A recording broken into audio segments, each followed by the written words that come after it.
اعوذ باللہ من الشیطان الرجیم بسم اللہ الرحمن الرحیم وَلْتَكُن مِّنكُمْ أُمَّةٌ يَدْعُونَ إِلَى الْخَيْرِ وَيَأْمُرُونَ بِالْمَعْرُوفِ وَيَنْهَوْنَ عَنِ الْمُنكَرِ وَأُولَئِكَ هُمُ الْمُفْلِحُونَ۔ یہ سورہ آل عمران کا 11واں رکوع ہے۔ آیت نمبر 104 میں اللہ تبارک و تعالی کا ارشاد مبارک ہے، اور تم میں سے کچھ لوگ ایسے ضرور ہونے چاہیے جو انسانوں کو نیکی کی دعوت دے اور برائی سے منع کرے، یہی لوگ حقیقت میں کامیاب ہے۔ مسلمانوں کی بقا، ترقی اور اصلاح کے لیے ان کے درمیان ایسے لوگوں کا ہونا ضروری ہے جو خیر کی دعوت دے۔ اسلام میں جو کچھ ہے وہ خیر ہی خیر ہے۔ خیر کی دعوت دینے سے خود بھی خیر پر چلنا آسان ہو جاتا ہے۔ ایسا ماحول پیدا ہو جاتا ہے جس میں نیکی کرنا آسان اور برائی کا ارتکاب مشکل ہو جاتا ہے۔ خیر اور اسلام کی دعوت دینے کے ساتھ ساتھ امر بالمعروف اور نہی عن المنکر بھی ضروری ہے۔ امت کے ہر فرد پر لازم ہے کہ وہ اچھی باتوں کا حکم دے اور برے کاموں سے منع کرے۔ حدیث مبارکہ میں آپ علیہ الصلاۃ والسلام کا ارشاد مبارک ہے، من رأى منکم منکرا فلیغیرہ بیدہ فإن لم یستطع فبلسانہ فإن لم یستطع فبقلبہ وذالک اضعف الایمان۔ آپ صلی اللہ علیہ وسلم نے فرمایا، تم میں سے جو شخص برائی ہوتے ہوئے دیکھے اسے چاہیے کہ اپنے ہاتھ سے روکے، اگر ہاتھ سے روکنے کی طاقت نہیں رکھتا تو اپنے زبان سے روکے، اور اگر زبان سے بھی روکنے کی طاقت نہ ہو تو کم از کم دل سے تو برا سمجھے، اور یہ ایمان کا سب سے کمزور درجہ ہے۔ برائی پر خاموشی اختیار کر لینا اور اس سے سمجھوتا کر لینا یہ دل کے مردہ ہو جانے کی نشانی ہے۔ یہود کے اندر یہی بیماری پیدا ہو گئی تھی۔ ان میں سے بعض خود تو برائی سے دور رہتے تھے لیکن دوسروں کو برائی سے منع نہیں کرتے تھے، جس کی ایک وجہ یہ بھی تھی کہ وہ فرقوں میں تقسیم ہو گئے تھے اور ہر فرقہ اپنے ساتھیوں کی برائی سے چشم پوشی کرتا تھا۔ اس لیے ایمان والوں کو حکم دیا گیا، وَلَا تَكُونُوا كَالَّذِينَ تَفَرَّقُوا وَاخْتَلَفُوا مِن بَعْدِ مَا جَاءَهُمُ الْبَيِّنَاتُ۔ اے ایمان والو، تم ان اہل کتاب کی طرح نہ ہو جانا جو تفرقہ کا شکار ہو کر گروہوں اور جماعتوں میں تقسیم ہو گئے اور ایک دوسرے کی تکفیر کرنے لگے۔ دوسرا جرم انہوں نے یہ کیا کہ اسلام کی صداقت کے دلائل دیکھ لینے کے باوجود انہوں نے اسلام قبول نہ کیا اور اختلاف ہی کرتے رہے۔ چنانچہ اگلی آیات میں اللہ کا ارشاد ہے، یوم تبیض وجوہ وتسود وجوہ فَأَمَّا الَّذِينَ اسْوَدَّتْ وُجُوهُهُمْ أَكَفَرْتُمْ بَعْدَ إِيمَانِكُمْ فَذُوقُوا الْعَذَابَ بِمَا كُنْتُمْ تَكْفُرُونَ۔ کہ دنیا میں بدعات اور خواہشات کے پجاری قیامت کے دن اپنے سیاہ چہروں کی وجہ سے دور ہی سے پہچان لیے جائیں گے، جبکہ اہل ایمان کی پہچان کی خاص علامت ان کے چمکتے دمکتے چہرے ہوں گے، جس کا ذکر اللہ نے فرمایا، وجوہ یومئذ مسفرہ ضاحکۃ مستبشرہ۔ اس دن بہت سے چہرے روشن ہوں گے، ہنستے ہوئے ہوں گے، خوش ہوں گے۔ وَوُجُوهٌ يَوْمَئِذٍ عَلَيْهَا غَبَرَةٌ تَرْهَقُهَا قَتَرَةٌ أُولَئِكَ هُمُ الْكَفَرَةُ الْفَجَرَةُ۔ اور اس دن بہت سے چہرے ایسے ہوں گے کہ جن پر ظلمت ہوگی، جن پر ذلت چھائی ہوئی ہوگی، یہ لوگ کافر فاجر ہوں گے۔ اس کے بعد 12ویں رکوع میں اللہ تبارک و تعالی نے امت محمدیہ صلی اللہ علیہ وسلم کی امتیازی صفات کا ذکر فرمایا، کنتم خیر امت اخرجت للناس۔ تم ایک بہترین امت ہو جسے انسانیت کے فائدے کے لیے پیدا کیا گیا ہے۔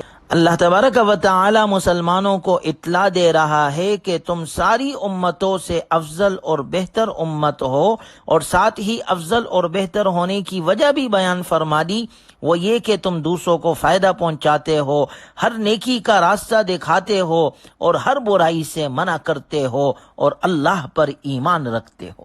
دوسری وجہ یہ بھی بتلائی کہ ایمان کا دعویٰ تو دوسری امتیں بھی کرتی ہے، لیکن ساری انسانیت کی فکر، سارے جہاں کا درد اور زندگی کے ہر شعبے کی اصلاح اور ظاہر اور باطن کا تزکیہ اور تربیت یہ صرف امت مسلمہ کی خصوصیت ہے، اگرچہ حقیقت یہ ہے کہ اللہ تعالیٰ پر صحیح ایمان بھی اسی امت کی خصوصیت ہے۔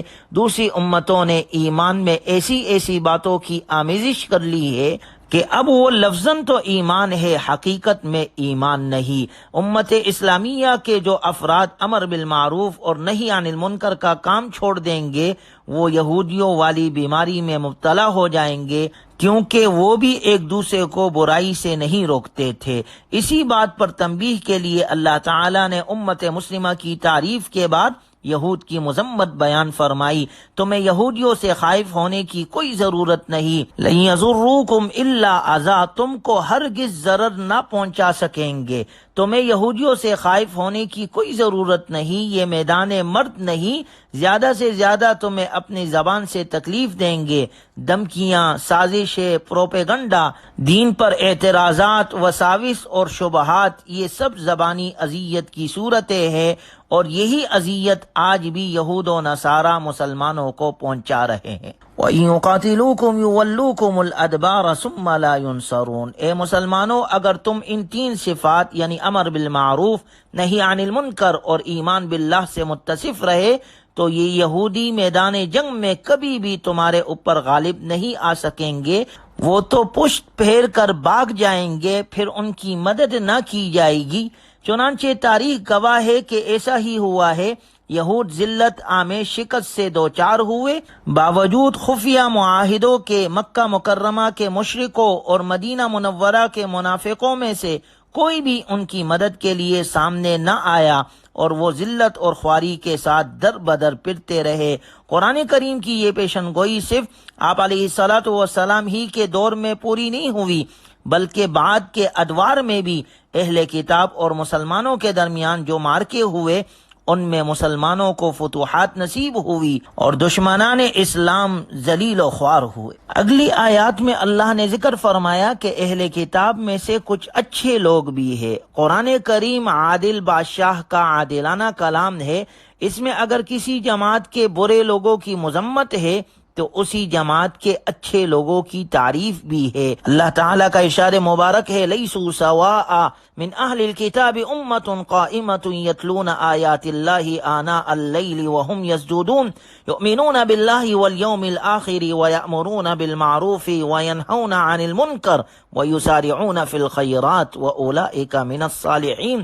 سارے اہل کتاب ایک جیسے نہیں، ان میں سے ایک جماعت ایسی بھی ہے جو سیدھی راہ پر قائم ہے، وہ رات کے وقت اللہ کی آیات پڑھتے ہیں اور سجدہ کرتے ہیں، وہ اللہ پر اور آخرت کے دن پر ایمان رکھتے ہیں، اچھی باتوں کا حکم دیتے ہیں اور بری باتوں سے منع کرتے ہیں اور نیک کام میں جلدی کرتے ہیں، یہی لوگ نیک بندوں میں سے ہیں۔ یہ جو بھی نیک کام کریں گے اس کی ناقدری نہیں کی جائے گی، اور اللہ پرہیزگاروں کو خوب جانتا ہے۔ یہ آیات مبارکہ اہل کتاب کے ان چند انصاف پسند لوگوں کے بارے میں نازل ہوئی جن میں عبداللہ بن سلام، حضرت ثعلبہ، حضرت اسد بن عبیدہ رضی اللہ عنہم کے نام زیادہ مشہور ہے۔ یہ وہ افراد تھے جو ایمان لائے تھے اور یہ اچھائی کا حکم کرتے تھے، برائی سے روکتے تھے اور اچھے کام کرتے تھے، اور ایمان والوں کی صفات ان میں پائی جاتی تھی۔ اللہ نے ان کی اچھائی کا ذکر اپنے کلام میں ذکر فرمایا۔ اس کے بعد اگلی آیات میں اللہ کا ارشاد ہے ان الذین کفروا لن تغنی عنہم اموالہم ولا اولادہم من اللہ شیئا اولئک اصحاب النار ہم فیہا خالدون۔ جو لوگ کافر ہیں ان کے مال اور ان کی اولادیں اللہ کے ہاں ان کے کسی کام نہیں آئے گی، یہ لوگ دوزخی ہے، وہاں یہ ہمیشہ رہیں گے۔ دنیا کی زندگی میں یہ جو کچھ کرتے ہیں اس کی مثال اس ہوا کی سی ہے جس میں سخت سردی ہو، جو ایسے لوگوں کی کھیتی کو پہنچ گئی جنہوں نے اپنی جانوں پر ظلم کیا تھا، پھر اس کو برباد کر دیا، اور اللہ نے ان پر ظلم نہیں کیا لیکن وہ اپنی جانوں پر ظلم کرتے ہیں۔ یعنی بتلانا یہ مقصود ہے کہ کفر اور شرک پر موت کی وجہ سے سارے اعمال صالحہ باطل ہو جاتے ہیں۔ اللہ ہماری حفاظت فرمائے۔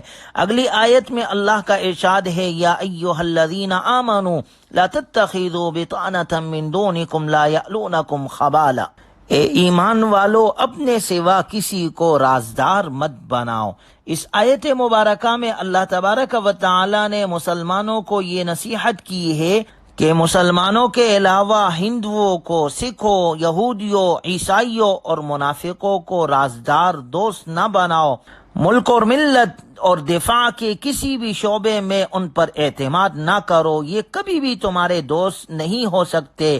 ان کا حال یہ ہے کہ پہلے نمبر پر وہ تمہیں نقصان پہنچاتے ہیں، تمہاری جمعیت کا شیرازہ بکھیرنے اور تمہاری معیشت کو تباہ کرنے میں ذرہ برابر کوتاہی نہیں کرتے۔ دوسرے نمبر پر ان کی دلی آرزو یہ ہے کہ تمہیں دین و دنیا کے اعتبار سے نقصان پہنچائے اور تمہیں کبھی بھی آسودگی حاصل نہ ہو۔ تیسرے نمبر پر ان کے چہروں اور ان کی زبانوں سے تمہاری دشمنی پھوٹتی ہے۔ چوتھے نمبر پر ان کے دلوں میں تمہارے لیے بغض اور حسد اور نفرت اور عداوت کی جو آگ جل رہی ہے وہ ان کی زبانی باتوں سے کہیں زیادہ خطرناک ہے۔ ہاں انتم اولائی تحبونہم ولا یحبونکم، تم اپنی سادگی کی بنا پر ان سے مخلصانہ دوستی قائم کر لیتے ہو، جبکہ وہ تم سے ظاہری دوستی تو رکھتے ہیں لیکن قلبی محبت تم سے نہیں کرتے۔ لہٰذا کافروں کو خیرخواہ سمجھنے کی بے وقوفی سے اپنے آپ کو بچائے۔ اللہ ہمیں کامل طور پر دین پر چلائے۔ وآخر دعوانا الحمدللہ رب العالمین۔